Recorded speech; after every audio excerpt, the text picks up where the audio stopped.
planned another closing message, but I feel compelled to say what I'm about to say.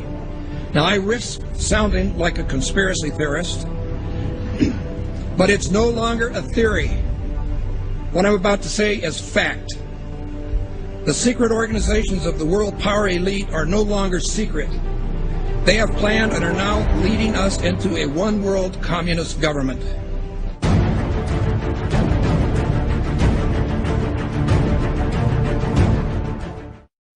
Executive order signed by President Obama has sparked controversy on both sides of the political aisle. The National Defense Resources Preparedness Executive Order was signed quietly Friday night. It gives the president the power to control U.S. resources. The Rules Committee is going to meet in the House. They are going to come up with a rule that makes it okay for them to do a same-day bill.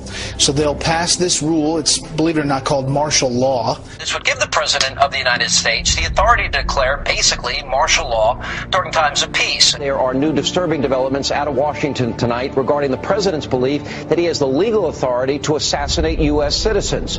Incredibly enough, it appears that our commander-in-chief actually believes that authority exists not only on foreign soil, but right here on American soil as well. But Senators McCain and Levin have added this legislation which would authorize the president to declare the entire United States of America, all 50 states and all territories, to be a battlefield, right, even though there's no battle, thanks be to God, going on here. War on terror is different. And that would authorize him to use commander-in-chief authority in the United States, to use the military to arrest people in the United States who, in the president's opinion, are enemies of the country.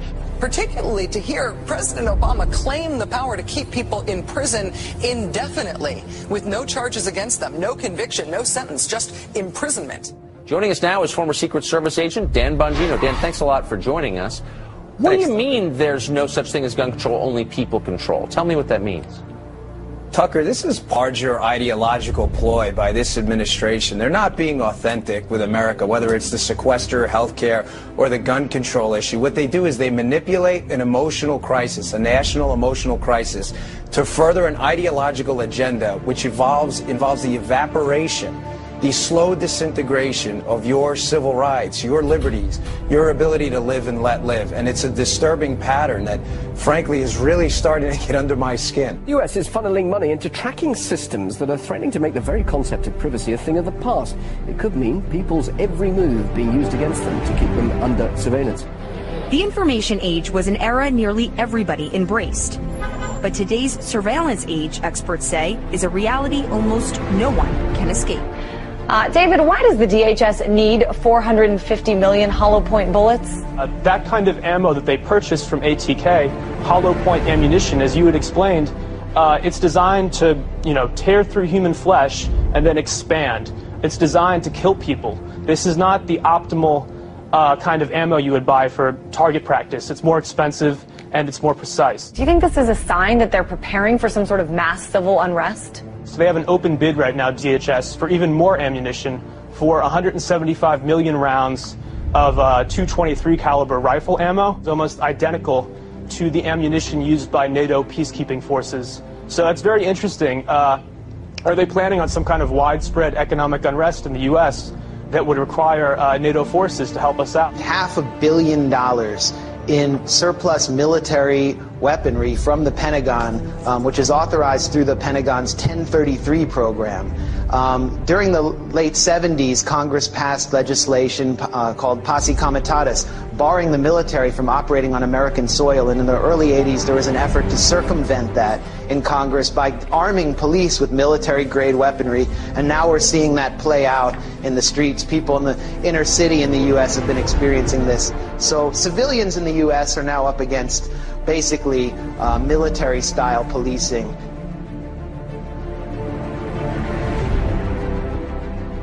The battle against terrorism involves all of us. Everybody in this country is a potential terrorist. The Department of Homeland Security sent to law enforcement agencies across the country warning about the potential for an increase in right-wing extremist activity. It warns about groups and individuals dedicated to single issues like abortion, immigration, and gun rights. Tonight, our focus is on every American's right to freedom of expression and freedom of religion. It's the Christians who are under siege by government officials and anti-religion groups who think Christmas and Christianity have no business in the public arena. The Department of Defense has just issued a new list of extremists that should be watched. And on that, in fact, number one, past the Muslim Brotherhood and past Hamas, Hezbollah, number one, evangelical Christians. We begin tonight with a newly leaked U.S. Army military police training manual for what they are calling civil disturbance operations. The Army manual outlines the plan to kill rioters and demonstrators in America. That's right, they have plans to confiscate our firearms and kill American citizens on U.S. soil. This during a mass civil unrest, I guess, shooting innocent civilians perhaps. And it goes on to describe how prisoners will be processed through internment camps. Wow. So there you have it. Our own military being trained for armed conflict with U.S. citizens.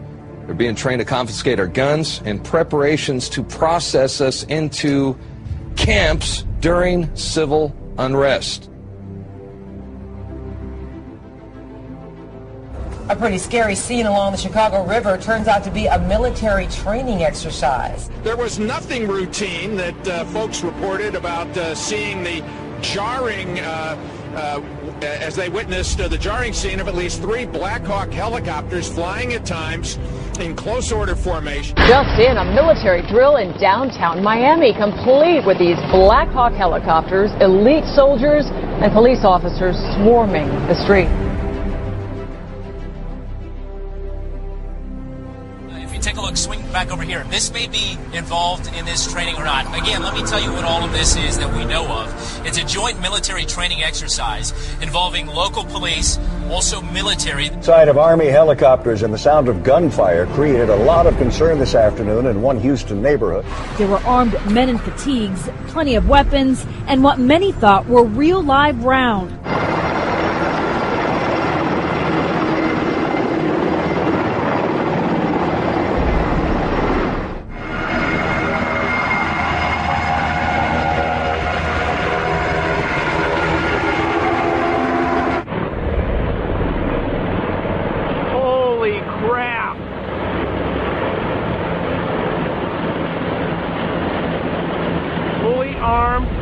I told you they were coming. There's no lights on them.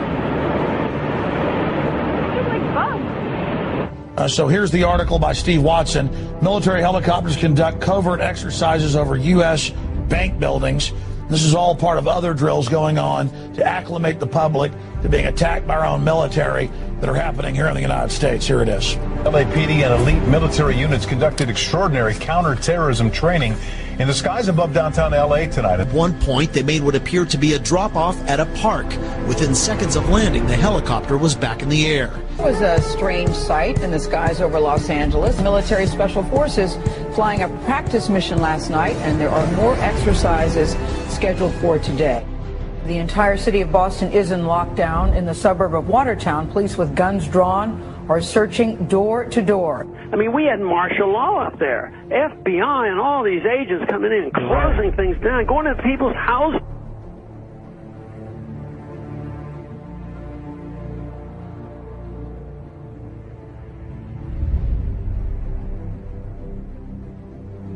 Mr. President, I do want to get right to the news of this week. Sure. The terrorism in Boston. Yeah. Many people have wondered if it took you right back to 9/11 when you heard it. Well, at first, I was deeply concerned that there might have been a organized plot. I don't know all the facts. I don't think we all know all the facts, but I was deeply concerned that this could have been, another